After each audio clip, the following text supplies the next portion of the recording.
Bismillahirrahmanirrahim. Sahabat yang dirahmati Allah Subhanahu wa taala, ketemu lagi dengan saya dalam obrolan meneladani kebiasaan Rasulullah saat di bulan Ramadan. Sahabat, kita tahu bahwa sebetulnya perilaku dan karakter atau kebiasaan habit Rasulullah itu yang memang wajib kita ikuti. Dalam Al-Qur'an, a'udzubillahi minasyaitonirrajim, qul in kuntum tuhibbunallaha fattabi'uni, kata Al-Qur'an.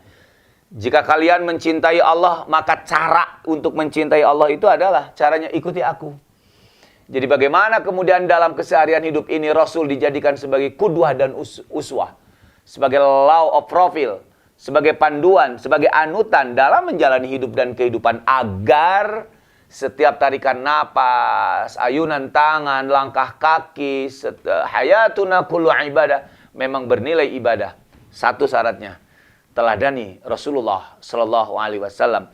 Spesial sahabat di bulan Ramadan, ada kebiasaan-kebiasaan yang memang Rasul tampilkan agar diikuti oleh umatnya dalam memaksimalkan mengisi hari-hari Ramadan. Pertama, misalkan tarawih. Sekalipun statusnya sunnah, tetapi tarawih ini luar biasa. Sampai kemudian kata Nabi, man qama ramadhana imanan wahtisaban, ya. Man qama ramadhana, man shoma ramadhana, beberapa redaksinya begitu. Man qama ramadhana imanan wahtisaban ghufira lahu ma taqaddama min dhanbi. Salat tarawih walaupun statusnya sunat, tetapi Nabi begitu mengajarkan. Kenapa? Dan memang salah satu salat tarawih itu adalah sebuah media penggemblengan. 17 rakaat, kalau memang yang 11 rakaat. Harus di satu waktu kan. Isya 4 pada Isya 2 tambah 11 17. Sebuah latihan yang luar biasa, ya. Yang luar biasa. Dan ini adalah perilaku-perilaku yang diajarkan oleh Rasulullah Sallallahu Alaihi Wasallam.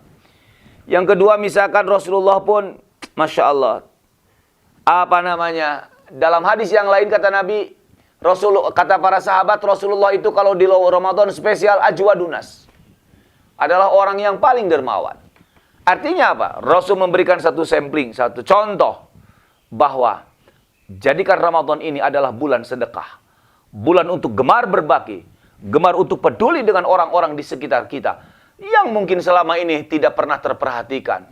Ya, terutama oleh orang-orang yang kaya. Mari kita perhatikan berapa banyak orang-orang duafa.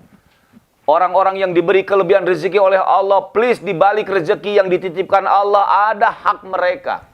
Ramadan mengajarkan itu. Kita lapar, kita haus, kita begini repot, ya, sekedar untuk menahan. Mereka di saat lapar masih kebingungan apa yang mau dimakan. Bagi kita, selapar apapun masih ada waktu yang ditunggu-tunggu dan dirindukan, yaitu azan maghrib, dan makanannya sudah disiapkan. Sementara di luar sana, di samping lapar dan haus, makanannya di mana dan kapan hendak makan dan kapan misalkan hendak minum, masih kebingungan. Hari ini kita dilatih untuk care dan peduli. Rasulullah mengajarkan ajwadunas adalah orang-orang yang paling gemar sedekah. Rasul tidak kemudian tercatat sebagai seorang konglomerat dalam arti terkenal dan masyhur seperti sahabat-sahabat yang lainnya. Tapi sahabat luar biasanya, Rasulullah tidak kalah dengan para konglomerat, dengan para sahabatnya.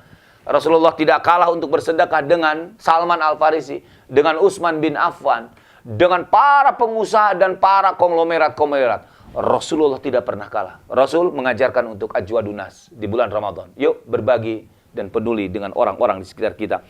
Kemudian Rasulullah sendiri selalu berjihad di bulan Ramadan. Jihad dalam konteks bagaimana kita sekarang di era sekarang untuk memaksimalkan ikhtiar. Ya, untuk paling tidak bagaimana kita berebut waktu, berebut kefokusan antara Quran dengan handphone, antara Quran dengan gadget, antara Quran dengan tontonan, antara tuntunan dengan tontonan. Ini sebuah dua sisi yang perlu kita jihad, kita serius, kita fokus. Di bulan Ramadan adalah bulan berjihad untuk benar-benar fokus, ya, untuk benar-benar fokus. Kemudian sahabat yang dirahmati Allah Subhanahu wa taala, Rasulullah pun mengajarkan untuk berdiam diri, i'tikaf di 10 hari Ramadan. Untuk itu, mari kita sejenak untuk melepaskan sibuknya urusan dunia lelahnya dunia. Sejenak untuk istirahat di 10 hari terakhir Ramadan. Untuk curhat, untuk diskusi, untuk sharing, dan untuk ngobrol bersama Allah lewat ruku dan sujud kita di malam-malam Lailatul Qadar. Terima kasih sahabat, semoga bermanfaat. Assalamualaikum warahmatullahi wabarakatuh.